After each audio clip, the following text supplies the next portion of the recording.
Hello guys, ito yung Umarex G19X. Ayan, naka 12,000 shots na ito mahigit. Ang maganda sa kanya, hanggang ngayon buo pa rin, oh. Wala pa rin naging damage. Ayan, oh. Ito yung license unit ng Umarex ng BFC. Ayan. Ngayon ko palang nilinisan.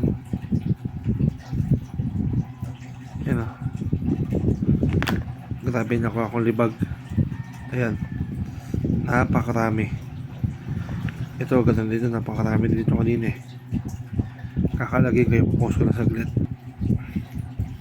Ito, pagbabalik natin. Ito, nakikita nyo yung loob nyo, no? Ayan.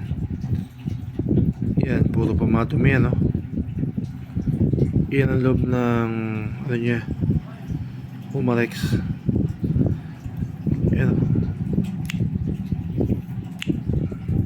Ayan, makikita mo yung ano niya, outer barrel. Ito po yung stock. Wala pa akong pinapalitan jacket, no?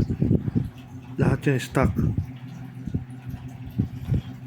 Ayan, pud-pud na ano yun. Hindi ko na lang pinakikilaban para makita na talagang gamit na yan. Ayan. Sumunod, itong spring ano niya. Ayan. Half up niya yan.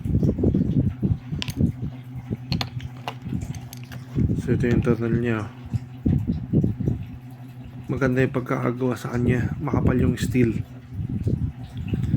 To, steel to. Yan yung spring niya, trigger, at saka yung safety ano niya, pinaka trigger. Pag ito yung pinindot mo sa gilid, hindi yan puputok. Pag pinindot mo itong gitna at pinindot mo, saka na puputok yan. Yan. Tapos wala ka ulit, inisin natin siya ulit. At yan, nakalag ko na yung ano niya. Yan ang loob niya.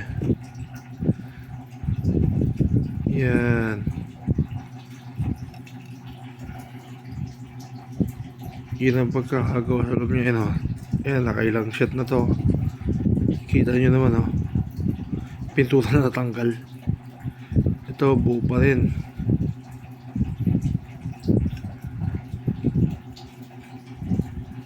Yan, yung iron side niya. Stock din yan. Sa mga gitong ginagamit sa never ito nagkaroon ng problema. Unlike to sa ginagamit ko sa AR. Katakot-takot na ginawa ko diyang ano, modifications at repair.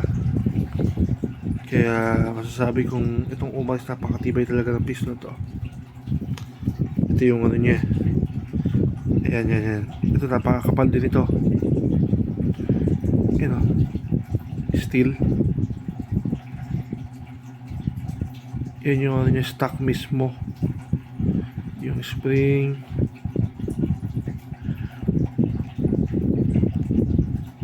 Ayan, o. Oops, tanggal. Nilinisan ko yung loob niya yan. Ito, linisin ko yan. Yan, napakaganda, diba? Post ko ulit.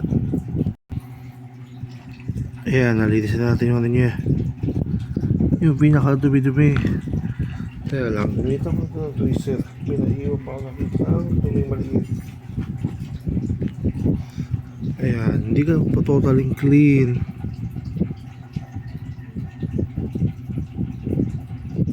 Ingatan lang, napaka-sensitive niyan. Hindi yan, I mean, itong spring. Ayan. Dapat yan ang pagkaka balik pantay.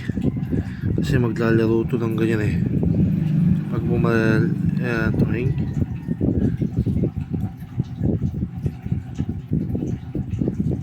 Ito na madulas yan. Lalagyan natin ng ano yan. Ayan. Assembling ko na yan. Ayan, nilagyan natin lang is yan. Ayan, nilagyan na natin yan.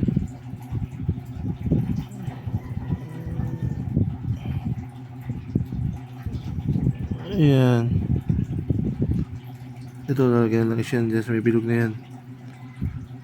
Lahat ng mga diadaan ano, yung gumagalaw ng mga ganito, lalagyan ng langis para smooth ulit siya. Ayan, ito na. Ayan, nakakabit na. May tornilyo dapat pantay pagkakalagay dito. May tagilid pa. Ayan, pantayan. Sunod ito, babalik natin yung auto barrel. Ayan, nakabit na. Yung auto barrel, naikabit na siya. Ayan. Lagyan natin ulit ng langis yan. Itong gilid na ilagyan ng langis.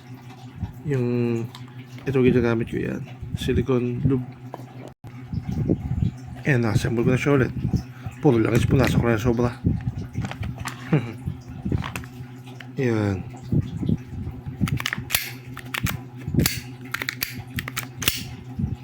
Maganda talaga yung kasa.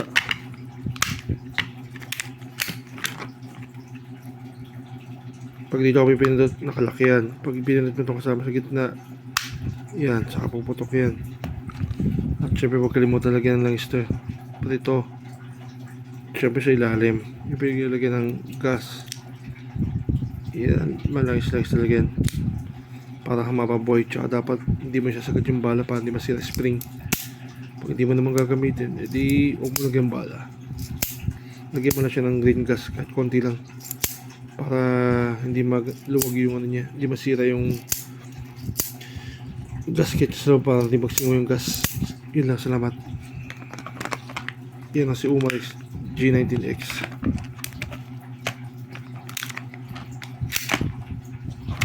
Walang bala yan, hindi kakasayan.